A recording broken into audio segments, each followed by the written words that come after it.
Con la terza edizione dell'Olio della Serenissima, l'obiettivo principale che abbiamo è quello di valorizzare innanzitutto il nostro buonissimo olio extravergine di oliva, ma non solo, è la valorizzazione della coltura e della cultura dell'olivo in questi territori, che non è per niente scontata, ma è una realtà che negli anni è diventata molto importante.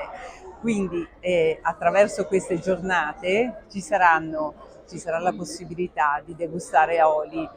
di fare attività, iniziative di approfondimento, attività di comunità. Sarà quindi una bella occasione per scoprire un prodotto che è salutare, che è buono,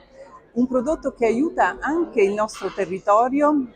una coltura che aiuta il nostro territorio ad essere più bello, più composito e che ci aiuta anche a salvarlo, per esempio dal dissesto idrogeologico, perché salvare e vedere sulle nostre colline tanti olivi non solo attribuisce maggiore bellezza al territorio, ma previene anche il dissesto idrogeologico. Quindi tanti gli obiettivi di questa manifestazione, ma soprattutto quello di stare in tanti associazioni, produttori, associazioni locali e tutti coloro che girano intorno a questa manifestazione attorno ad un'eccellenza locale.